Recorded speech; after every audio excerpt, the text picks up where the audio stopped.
Bajrang recording studio अपाहर।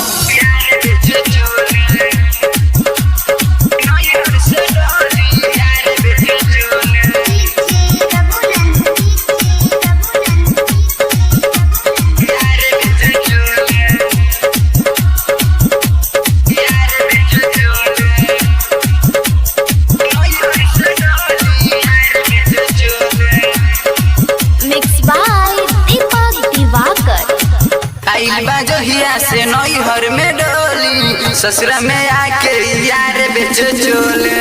आई बा जोहिया से नैहर से डोली ससुरा में आके यार बेच चोले। प्यारे में हमारा पागल होके, प्यारे में हमारा पागल होके घूमत बाइक पर लेके डोली।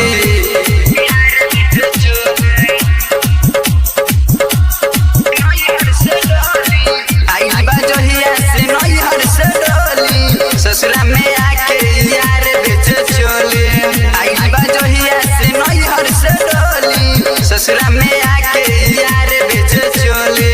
प्यारे में हमारा पागल होके, प्यारे में हमारा पागल होके घूमता बाइक पर लेके डोली।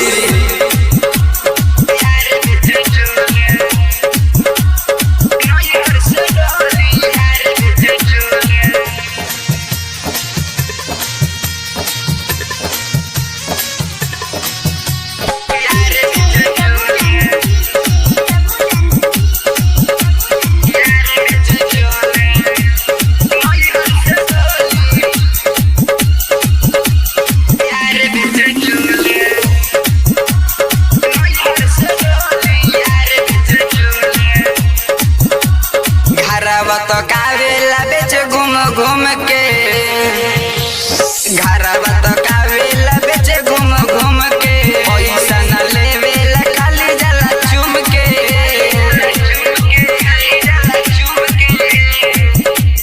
घरवा तो कावेला बेच घूम घूम के पैसा न लेवेला खाली जाला चुम के। कहेला जानू की दोना तनी टोली नैहर से यार बेच चोली।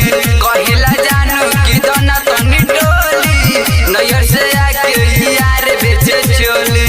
बाइक पर लेके गावे गावे घूमेला, बाइक पर लेके गावे गावे घूमेला कहिला एमे से कमलेम बोली।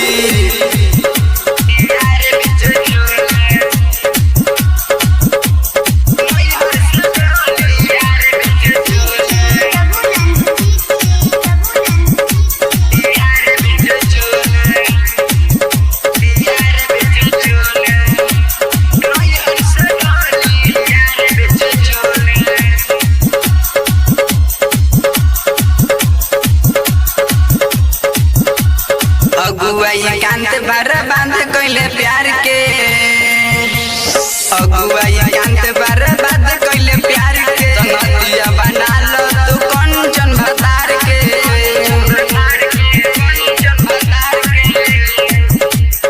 अगुआई कांत बारा बांध कइले प्यार के। संगतिया बना लो तू नित्य सब भतार के। सचिन देवारा तो कुछो ना बोली नैहर से यार बेच चोले। सचिन देवारा तो कुछो ना बोली नैहर से आके यार बेच चोले। प्यारे में हमारा पागल होके, प्यारे में हमारा पागल होके घूमत बाइक पर लेके चोली।